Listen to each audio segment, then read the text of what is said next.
I think that this particular arrangement has been waiting to happen. A couple of years ago, we had the opportunity to do a concert in New York City, and then we had the great pleasure of meeting Jeff, and we just hit it off and just thinking, what can we do together, having these two groups? And he threw out the idea of possibly doing the music from the Gil Evans, Miles Davis collaborations. That are just so famous in the jazz world and the musical world. And we thought this would just be a perfect setting for the two groups.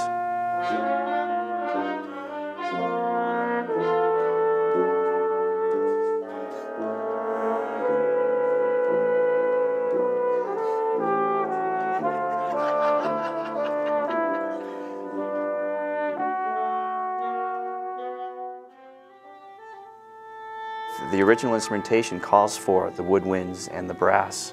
So, you know, we're staying pretty true to the recording, but you're going to hear a lot of colors that you usually wouldn't hear, just because of the extent of what each group is capable of. And that's one of the fun things about doing this project also. It's pretty intense and it's exciting at the same time because we've got so many great musicians.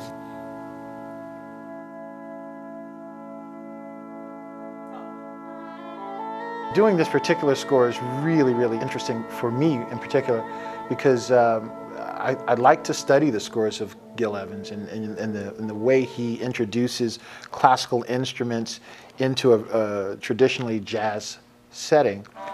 Imani has been doing what has been dubbed classical crossover for a number of years now, but it turns out that Gil Evans and many people of the so-called third stream era that have been doing that for many years. And it's difficult because you want to stay true to the score, but you also want to bring some of your own ideas in.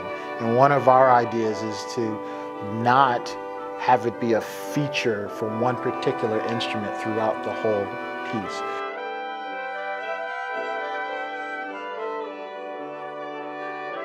We take all of the solos, the big Miles solos, and we just change them around for the particular instrument that we're writing for. We're scaling everything down from about 19 or 20 pieces down to the 10 of us.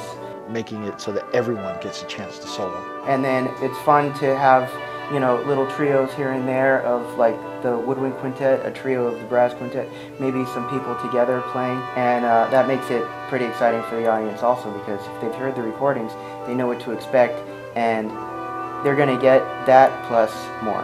Both Porgy and Bess and Sketches of Spain are tried and true favorites, and I think the audience is going to receive it as if they were seeing an old friend for the first time in a long time. It's going to make them smile. And hearing the two groups together is really going to be an exciting event for people. We're just hoping to do justice to an already well-known and time-proven score.